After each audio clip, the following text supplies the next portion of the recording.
की मैं पढ़ाई में कमजोर हूँ तो आज तुम्हारे लिए नहीं, तुम्हारे भविष्य के लिए है। आज मैं तुमसे कोई जादू की ट्रिक नहीं बताने वाला, आज मैं तुम्हें वो सच बताने वाला हूँ जो कोई टीचर नहीं बताता और जो कोई दोस्त नहीं समझाता। सबसे पहले एक बात अपने दिल में बैठा लो, कोई भी बच्चा पैदा होते ही कमजोर नहीं होता, न कोई याद करने में न कोई समझने में। अगर ऐसा होता तो कोई बच्चा चलना नहीं सीख पाता, बोलना नहीं सीख पाता, लेकिन तुमने ये सब सीखा क्यों? क्योंकि तुमने गिरना स्वीकार किया। जिसने पीड़ा से दोस्ती कर ली वही जीवन में आगे बढ़ता है। दिमाग तेज नहीं है, ये भ्रम तोड़ो। देखो, सबसे पहले एक बात अपने दिल में बिठा लो, भगवान ने किसी को कम दिमाग देकर पैदा नहीं किया। जो कहता है मेरा दिमाग कमजोर है वो सच नहीं बोल रहा, वो बस अपने आलस को दिमाग का नाम दे रहा है। दिमाग कोई लोहे का औजार नहीं जो फैक्ट्री से कमजोर या मजबूत बनकर आता है। दिमाग तो मिट्टी जैसा है, जिस तरह गड्ढोगे वैसा बन जाएगा। दिमाग सबका तेज है, बस अंदर से उसे जगाने की जरूरत है, अंदर से तोड़ने की जरूरत है।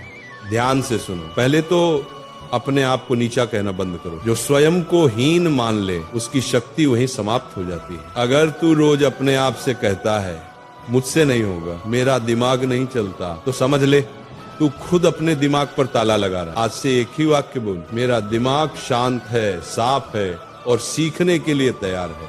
और सूचना कम करो, चिंतन बढ़ाओ।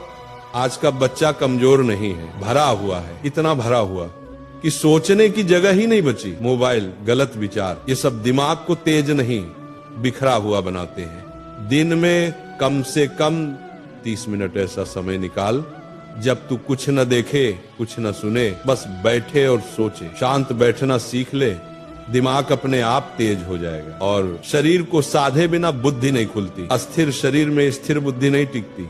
सुबह उठकर थोड़ा चल, थोड़ा खिंचाव कर, गहरी सांस ले, ऑक्सीजन बढ़ेगी तो दिमाग अपने आप जागेगा। दिमाग भगवान का दिया हुआ दीपक है, ऑक्सीजन उसका तेल है। और एक बात, धीरे पढ़, गहराई से पढ़।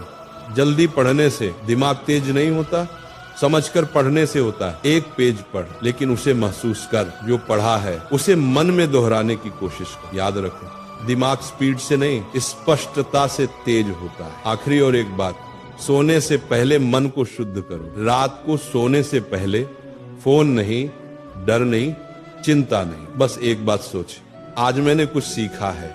सोने से पहले का विचार दिमाग की जड़ में उतरता है। जो बीज रात को बोया जाएगा वही बुद्धि बनकर उगेगा।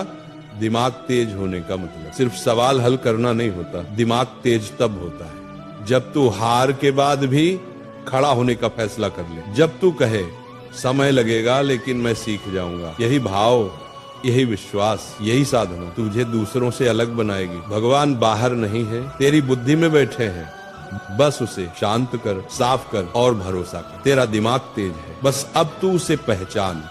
जब तुम्हें कोई चैप्टर समझ नहीं आता तो तुम क्या करते हो? कॉपी बंद, किताब अलग। यहीं से कमजोरी शुरू होती है। कमजोरी दिमाग में नहीं होती, कमजोरी भागने की आदत में होती है। अगर कोई बच्चा ये सोच ले कि मुझसे नहीं होगा तो सच में नहीं होगा। लेकिन अगर वही बच्चा दांत भींच कर ये बोले आज नहीं समझ आया लेकिन मैं छोड़ूंगा नहीं, तो दुनिया की कोई ताकत उसे रोक नहीं सकती। अब ध्यान से सुन, पढ़ाई में तेज बनने का रास्ता आराम से नहीं निकलता। वह रास्ता रोज तुझे तोड़ेगा, रोज तुझसे कहेगा छोड़ दे, और वही आवाज तुझे इंसान या बहाना बनाएगी। पढ़ाई भी इंसान की तरह होती है। अगर तुम उससे भागोगे तो वह भी तुमसे भागेगी। अगर तुम उसे समय दोगे तो वह तुम्हें रिजल्ट देगी। सुनो, तेज बनने का रास्ता आराम से नहीं जाता, वह दर्द से होकर जाता है। वह दर्द जब मन करेगा कि उठ जाओ लेकिन तुम बैठे रहोगे। वह दर्द जब फोन चलाने के लिए मन करेगा लेकिन तुम फोन नहीं उठाओगे। वह दर्द जब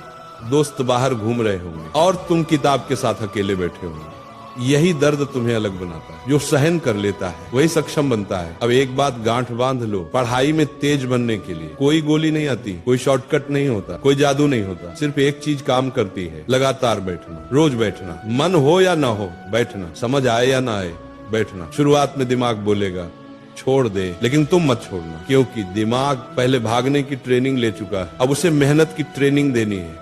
खुद से कभी मत कहना मैं कमजोर हूँ, खुद से कहना, मैं सीख रहा हूँ। ये एक लाइन तुम्हारी पूरी पहचान बदल देगी। पढ़ते वक्त ये मत सोचो कि नंबर कितने आएंगे, ये सोचो कि आज मैंने क्या नया सीखा जो सीखने पर ध्यान देता है। नंबर अपने आप पीछे पीछे आते हैं। अगर तुम 2 महीने तक ईमानदारी से बैठ गए ना, तो तुम खुद पहचान नहीं पाओगे कि ये वही बच्चा है।